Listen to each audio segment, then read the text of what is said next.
Good evening, viewers and listeners of Concerned Citizens Media. Thank you again for joining me. It has been a while since my last broadcast. So many different updates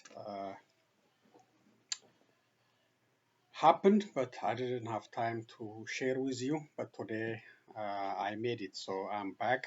Thank you for joining me. So I will start with a short video from uh, Ethiopia. It's about Oromia region providing tractors to farmers, which is, instead of providing guns or sending soldiers, now Oromia region is providing tractors so that farm productivity can increase. So let's listen to this, a very short video. Then I have also another positive news. IFAD grants given to Ethiopia, about $106 million. So that's another positive news. So the peace deal they signed with TPLF or TDF is helping Ethiopia to survive now slowly. The engagement with European and international companies, in providing grants and changing the relationship, engagement with Ethiopia. So let's listen to this one. ርዕሰ መስተዳድር ሽመልስ አብዲሳ 589 የእርሻ ትራክተሮች አርሶ አደሮችን አስረክበዋል። በርክክብ ስነ ስርዓቱ ላይ ከአቶ ሽመልስ በተጨማሪ ምክትል ርዕሰ መስተዳድር አቶ አወሉ አብዲ የክልል ከፍተኛ የስራ ኃላፊዎችና አርሶ አደሮችም ተገኝተዋል።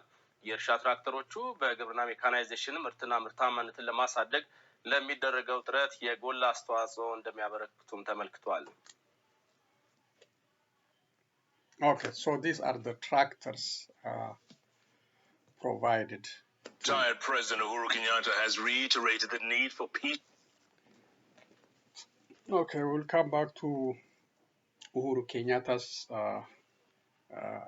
peacemaking efforts or his hopeful speech about the Democratic Republic of Congo.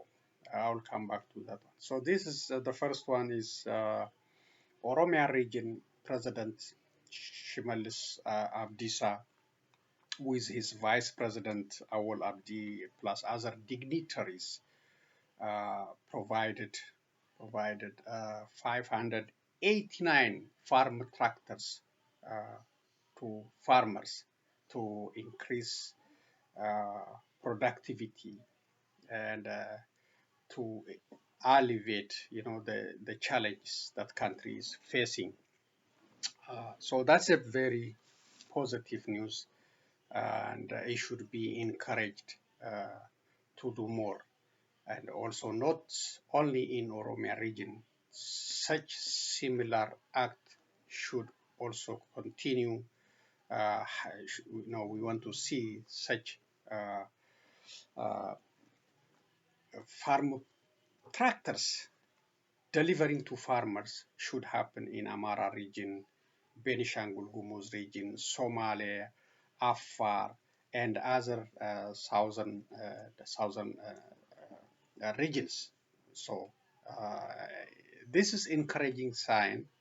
It should replicate it in different parts of Ethiopian regions instead of military confrontations, which is currently happening in Oromia region plus the Amara region due to the disarmament, law in order, as the government call it, restoring law and order in Amara region by disarming Fano militia and Amara special forces, which is good if it happen. This group should be controlled they have been the source of instability in all regions, especially in Oromia, Benishangul Gumuz, and especially also in Wallo special Oromia region. So if it happened, we'll celebrate it, which is good. But in general sense, this distribution of tractors, farm tractors to farmers to alleviate the country's hardship should be encouraged, and the global community, you know, should continue assisting Ethiopia in that matter, in providing agricultural machineries and instruments for health institutions, health centers, providing help for education, and plus other civil service is very, very important.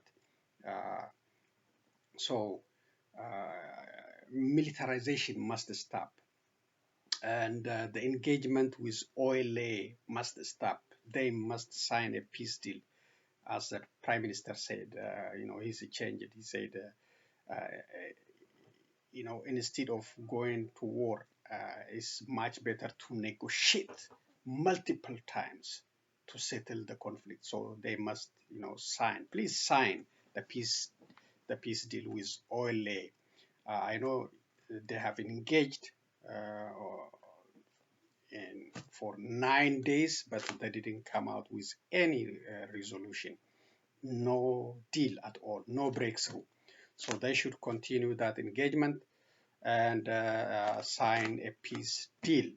And also they should resolve the conflict they have with Amara region. It's devastating, road blocking and embargo on businesses, and also attacking, conducting targeted attacks on Wallo Oromos by these Fano and Amara militia. This must be stopped. They are doing it. It has been reported, checking the ID and taking out from the vehicles and, killing them. That must stop. And this group must be controlled with enforcement, systematic enforcement without huge impact on the civilian population. So it should be carried out carefully and with also negotiation, not only army, not only force. It should be also encouraged with diplomacy and using the elders, church leaders to convince these heavily armed Fano militia and Amara special forces to disarm, so Ethiopia will have a peace. So, having said that, let's continue with other news. Let's continue the one I said, positive news. This is from Ethiopian Monitor. Reported IFAD grants $106.54 million to Ethiopia's agriculture program. The International Fund for Agricultural Development, IFAD, and Ethiopia on Monday signed a $106.54 million US grant agreement. The United Nations Specialized Agency says the Participatory Agriculture and Climate Transformation Program, PACT, grant will support rural households to sustainably improve their incomes and food and nutrition security and help them build their resilience. The agriculture sector in Ethiopia accounts for about 45% of the country's GDP and provides employment to approximately 80% of the population, the majority of whom live in rural areas. Small-scale farmers who produce the bulk of the country's food, depending on rainfall to grow their crops. Unfortunately, due to increasingly unreliable rainfall and the escalating cost of input, their production capacity has been reduced significantly, according to IFAD. The grant comes at a critical time for the country to build the resilience of smallholder farmers to multiple shocks and safeguard food and nutrition security, said Sarah Mibago Pohunu, IFAD Regional Director for East and Southern Africa. PACT aims to benefit 750,000 rural people in Amara, Oromia, SNNP, Sidama, Somalia, and southwestern Ethiopia regions with a focus on women 50% and youth 40%. To achieve its goal, the grant will support community-led climate-smart initiatives that aim to improve productivity through equitable and sustainable access to natural resources and market-led production. The project will also promote agribusinesses development to strengthen farmers and pastoralists' capacity to access remunerative markets and rural finance. Additional financing to expand the geographic area to the rest of the country is being negotiated with other financiers as per the IFAD. The PACT grant is funded by IFAD, USA dollar 78.2 million, the European Union 17.84 million, and ASAP 10.5 million US dollar. This grant offers us the opportunity to build on IFAD's previous work in the country to facilitate farmers' access to rural finance, technologies, and markets, and to scale up this intervention that have a multiplier effect on building resilience on food systems in Ethiopia, IFAD Regional Director Sarah said. Credit again, Ethiopian Monitor. Opposition party Oromo Federalist Congress urges government to look into OLA's political inquiry for successful negotiations. The opposition party Oromo Federalist Congress, OFC, has called on the government to look into doubt and questions raised by the armed group Oromo Liberation Army, OLA, for the talks between the government and the group to be successful. At a briefing for local media, the OFC said the government's response to Oromo Liberation Army's questions and concerns on political and economic aspects is important in reaching at a lasting peace agreement, according to OFC. The party has also urged the two parties to resume the talk, which ended last week without agreement, with no further details, and in the presence of impartial third-party mediators. The presence of impartial mediators is important in strengthening the trust between the two parties and will determine the outcome of the negotiations, OFC said. It added that the talks should be inclusive of all stakeholders, including Oromo political parties, as OLA's questions are related to the Oromo people's political and economic interest. The party's determination to engage in peaceful negotiation will determine the outcome of the negotiation, OFC said, cautioning both parties to negotiate in good faith.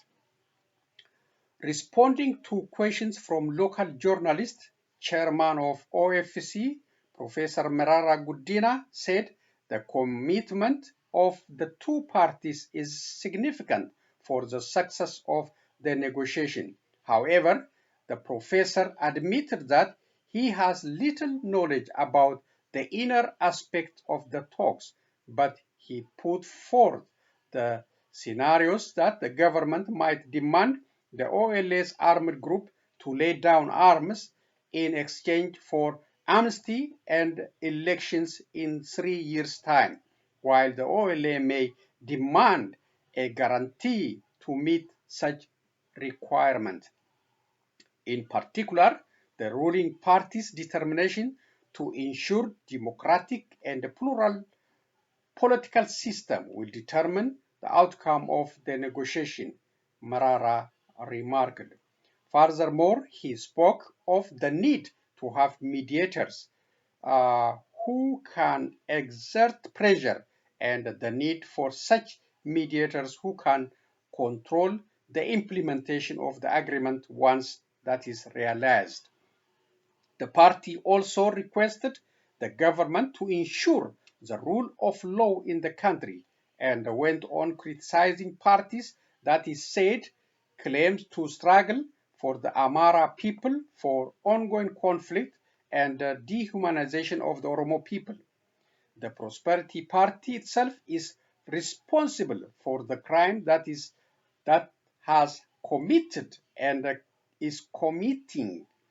It is not right to slander the Oromo people, OFC said, adding that it asks an immediate stop to this kind of hate propaganda.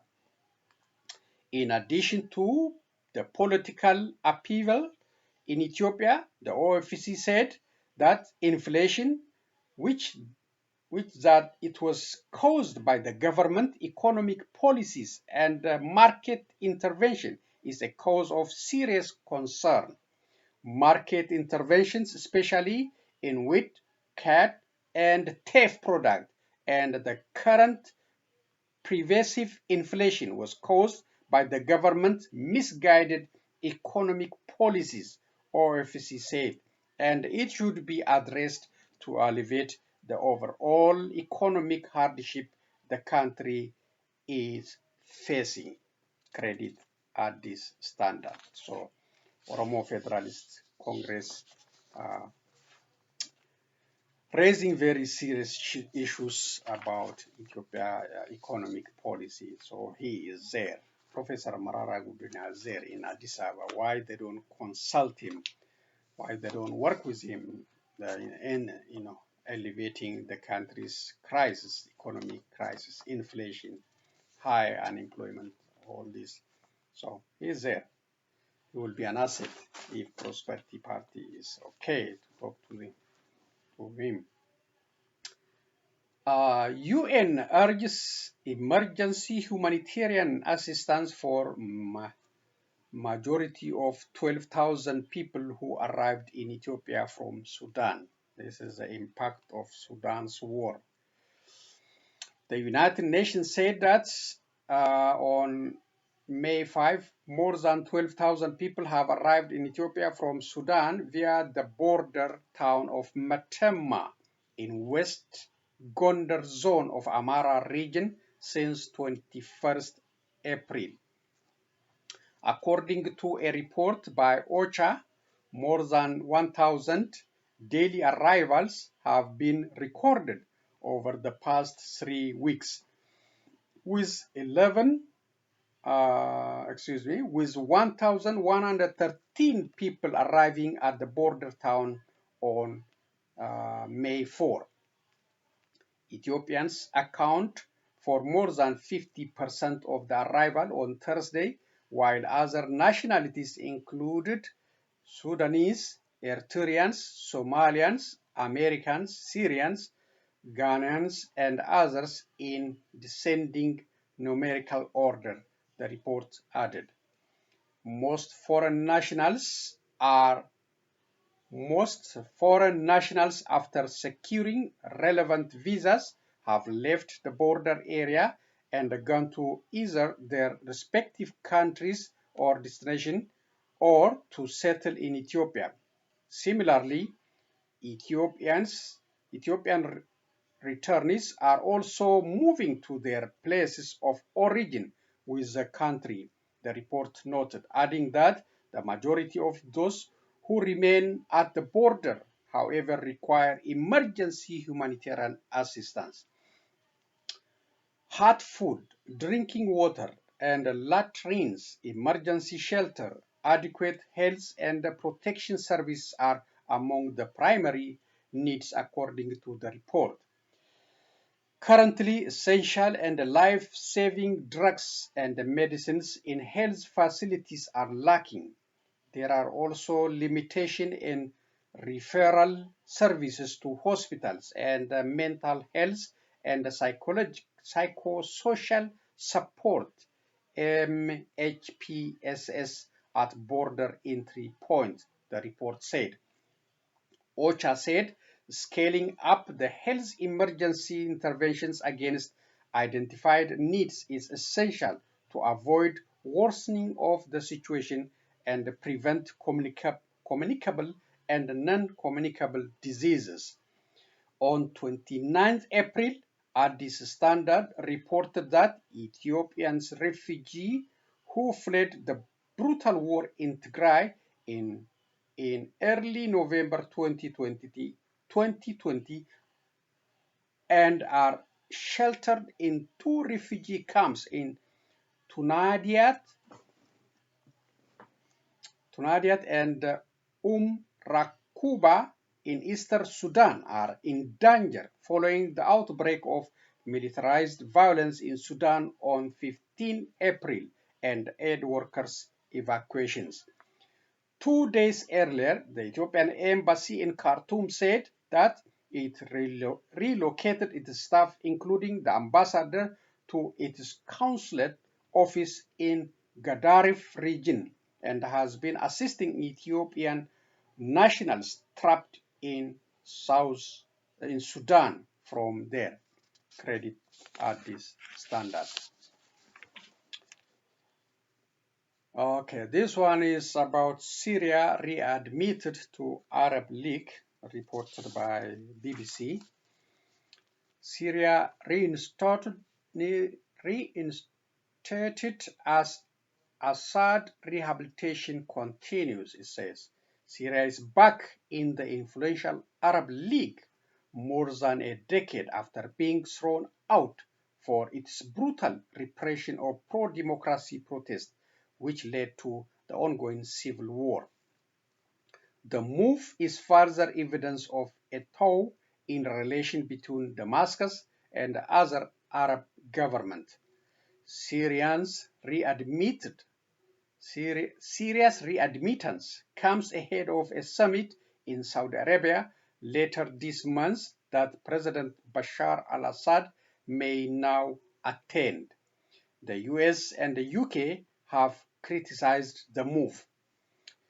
A State Department spokesman said Syria did not deserve to be reinstated, but that the US supported the Arab League's long-term objective of solving the crisis in Syria.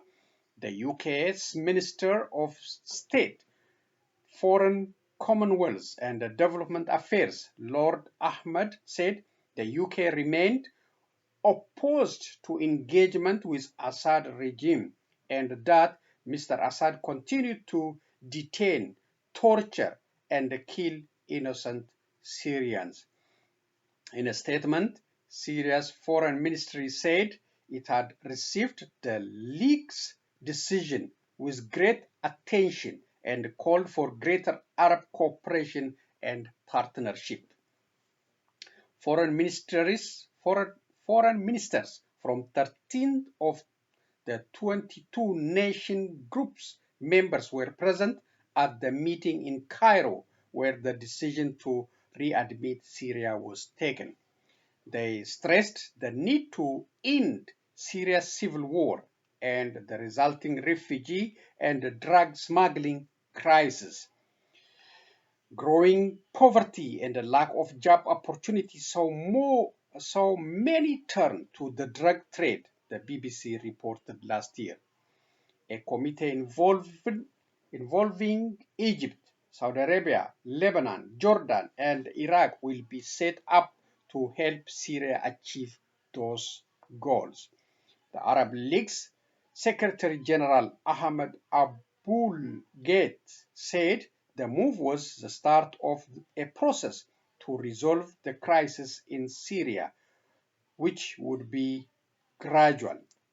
He stressed the decision didn't mean a resumption of relationships between Arab states and Syria, as it was up to each country to decide this individually.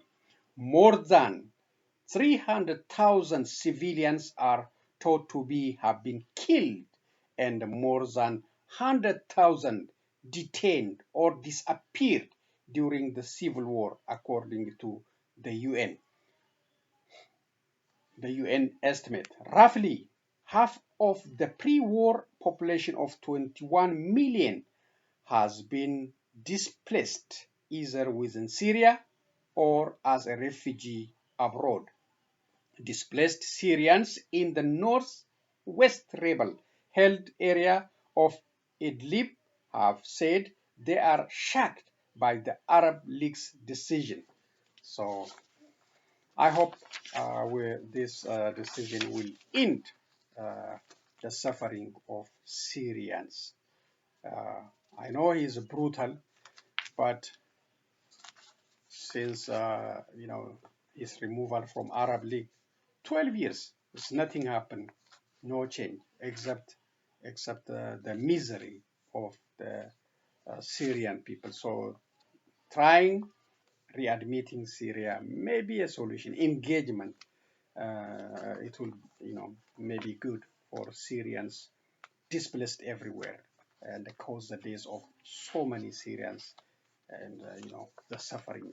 So I hope USA or UK will settle this, issue, help the Syrian people. Crisis. The Arab Revolution created, whether in Syria, Libya, Tunisia, no one is settled really. It's a crisis. It's not the best solution.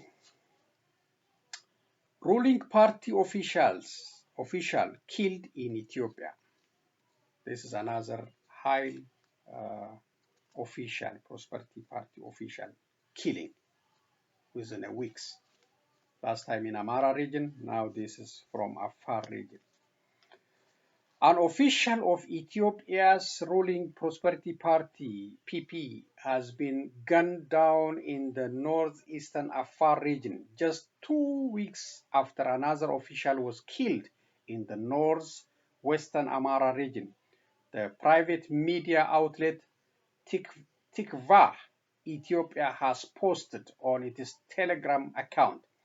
The official was killed while on his way from Adama, a city in the Oromia region, to Awash town in Afar. Tikvah quoted the party as saying it blamed unnamed terrorists for the killing. This is the same claim the current Abiy Ahmed administration or the media supporting him announcing or reporting. Unclaimed, no investigation. On 27 April, the PP head of Amara, Girma Yeshtala, was killed in an ambush. Girma was frequently targeted on social media by users who branded him a traitor over his close relationship with Prime Minister Abiy Ahmed. The authorities blamed the attack on the Fano militia and said it was in retaliation for plans to disband regional forces and integrate them into the national security services. The exercise that began in April sparked violence protests in Amara. Opposition parties have called for dialogue between local leaders and the federal government to prevent armed confrontation. And this high-level Prosperity Party official just killed, his name is Umar Lamma. So that is PP head of Afar region. And as reported by this media and BBC, unknown gunmen killed him. And such killing has been coming again and again since Abiy Ahmed took power since 2018. No credible investigation, no one is accounted for, and Ethiopia, I have been reported on this, and even open assassination of 30 Wallo Oromos, truckload of Oromos, men assassinated by Fano militia. On a live video, their faces is right there, but nobody care about. That's kind of law and order breakage. The government says to restore law and order, but when it comes to crimes, open assassinations, nothing. This is again from BBC. Sudan Army Chief Envoy hold talks with Kiir in South Sudan. The Special Envoy of Sudan's Army Chief, General Abdel Fattah al-Burhan, has met South Sudanese President Salva Kiir to discuss ways to end the war in Khartoum. President Kiir was chosen by regional bloc IGAD to spearhead mediation effort to end the fighting between Sudan's army and the paramilitary Rapid Support Force RSF. But the decision of the warring parties to attend ceasefire talks in Saudi Arabia has fueled speculation that the regional mediation effort has been ignored. At a press conference in South Sudan's capital, Juba, Dafala al-Hajj Ali tried to address the concern, saying he wanted to say high and loud that IGAD was not being sidelined. We have full confidence in President Salva Kiir, he added. Mr. Kiir stressed the importance of the conflict ending and said that no country should take advantage of it to weaken Sudan.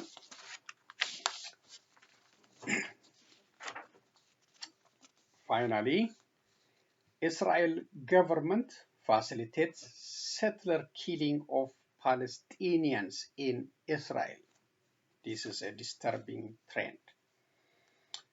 Israeli occupation settlers backed by Benjamin Netanyahu's government have killed 60 Palestinians in Israel since start of 2023.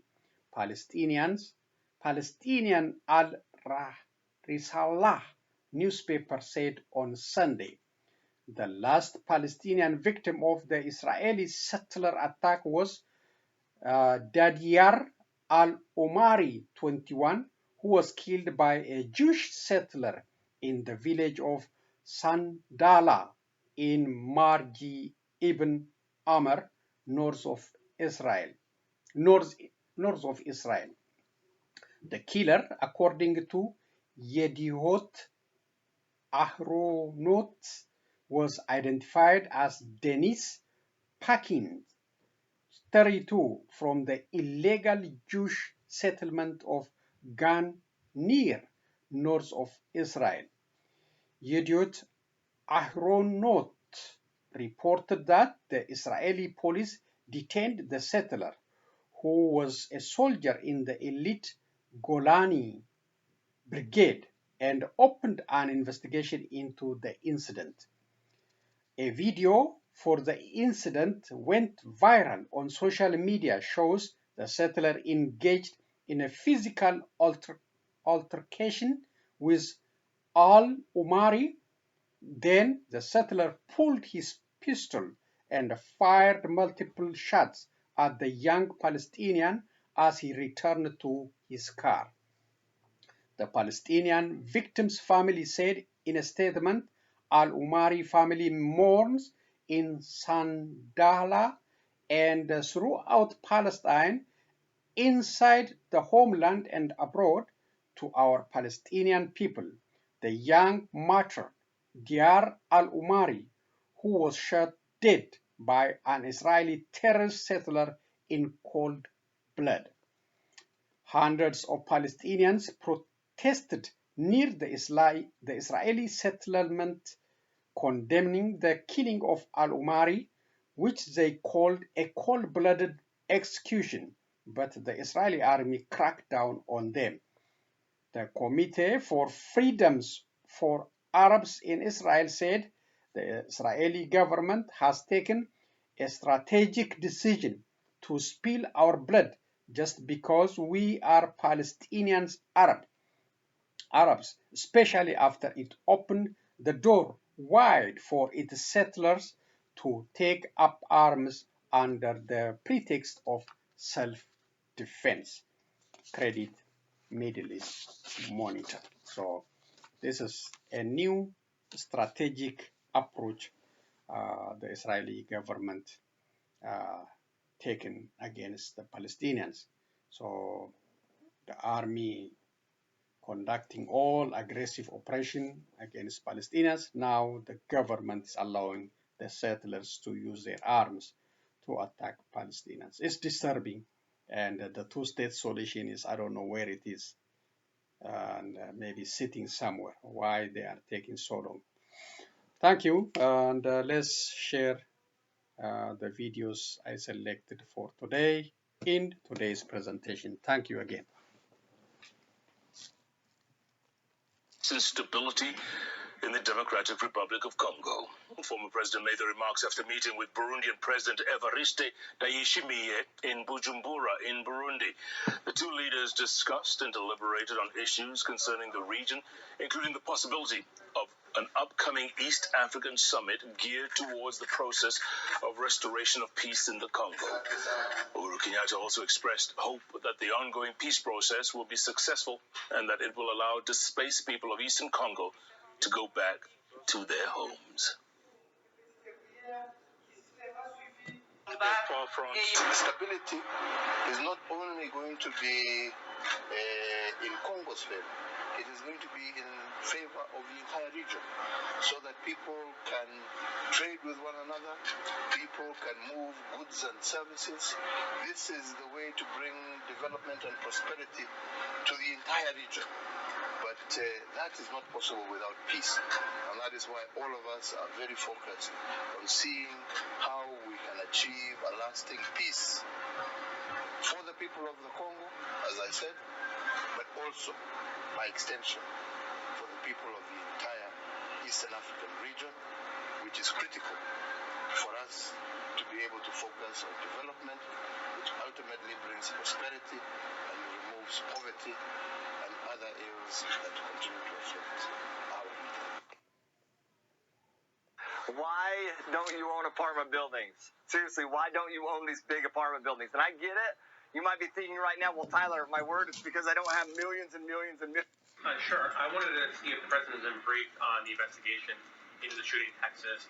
Allegations there may have been ties to white supremacist or white supremacist ideology involved.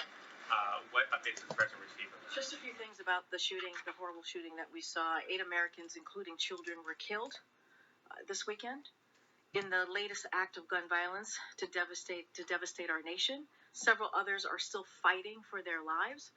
The president and the first lady are praying for the victims that are injured, their families, and for the broader community in Allen, Texas. And we are grateful to the first responders who acted quickly and courageously to save lives. We have federal, state, and law enforcement, local law enforcement are working closely together to continuing to investigate this attack. Over the weekend, as you all know, the president directed federal agencies to provide any additional needed support to the local community there. As far as the shooter, it is an ongoing investigation, and so I would certainly refer you to the federal, state, and local law enforcement who are coordinating to investigate the attack. But broadly speaking, as it relates to the right-wing organization that he was connected to, or it has been reported to be connected to, we have spoken out consistently about the concerning rise in hate-fueled violence in this country. And as you know, the president has talked about this in great length, including in discussing how we need to restore the soul of this nation. And so that's why the president directed Homeland Security team on his first day in office to begin developing what became the first ever national strategy for countering domestic terrorism. The president continues to certainly stay abreast and briefed on the situation, but certainly not going to get ahead of the investigation that's currently happening on the ground. What organization you're referring to, and specifically, has the president been briefed on possible, reasons for it? As I just stated, the president continues to be briefed on what's going on the ground. I'm not going to go beyond about what the the repeated reporting is tragedy to in the ties United to States, right-wing gun organizations. I'm just violence. saying more broadly what we have done in this administration the last 2 years, how seriously this president takes it. You heard him speak many times about the soul of the nation and the importance of fighting for the soul of the nation, and that's something that he's going to continue to work on. Homeland Security clearly has a team put in place that the president directed them to lead on his first full day of office. Also, a government employee union is arguing a lawsuit that debt limit is unconstitutional. What is White House's response to this, and does White House welcome this lawsuit given how it would affect negotiations? I'm not going to speak to any ongoing lawsuit.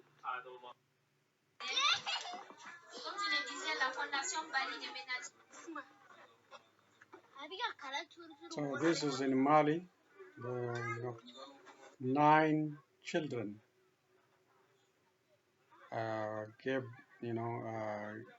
celebrating of second year.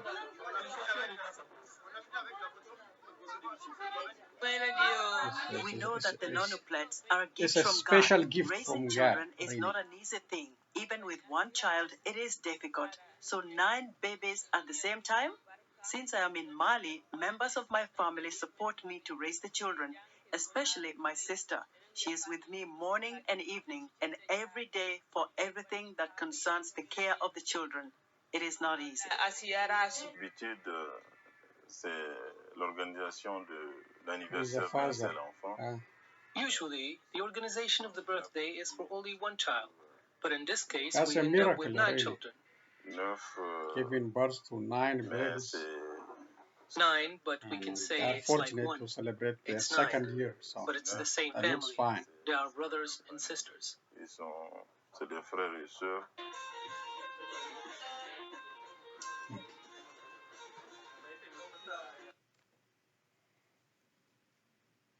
Maybe one more. For just $67, you can make as many videos as you want, and you never need to pick up a camera or use any fancy editing software. With Doodly, you drag, you... The procession of armed forces accompanying King Charles III and Queen Camilla as they travel up the Mall to Buckingham Palace on Saturday following his official coronation. Later, crowds of people streamed up the famous road, but they were not alone in celebrating the event. European Commission President Ursula von der Leyen tweeted that the British monarchy is a symbol of stability and continuity. Und für mich war und ist ganz wichtig, dass jemand ist, der sich für eine enge Zusammenarbeit Großbritanniens mit der Europäischen Union einsetzt und der auch eine ganz eigene, wichtige Agenda hat, den Klimaschutz voranzubringen. Бажаю королю Чарльзу III довгих років успішного правління, а народу Сполученого Королівства процвітання та спільних із нами перемог. And in Romania, tourists watched the coronation at a guest house the king owns in Transylvania. He travels to the country every year, visiting the region where his great-great-grandmother was born. Okay, so that's the official coronation of King Charles III. So let's say God save the king and congratulations. And concerned citizens media wish him a successful journey in his kingdom. So wish him success. Let me conclude today, May 8, 2023 presentation by saying this. Oromia region providing tractors to farmers. As I reported, 589 tractors to farmers is an encouraging sign, and the federal government should join the Oromia region to provide a similar machineries to other farmers in Amara region, Benishangul, Somalia, Afar, other regions in southern to increase farm productivity and control inflation instead of spending money on militarization, buying weapons, or putting the country in debt to China or United Arab Emirates. So it's better to provide these machineries to build strong farmer background to control inflation, to increase farm productivity. Also, invest in health sciences, building hospitals, increasing in education, investment in education, creating jobs, which is the main problem in that country. The youngsters do not have hope in that country.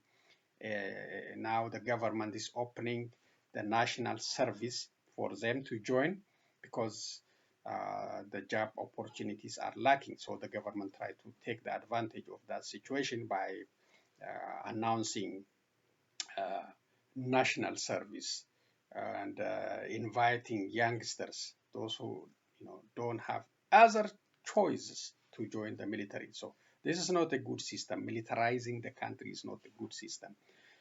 So it's better to invest in farm machineries, education, health system, and providing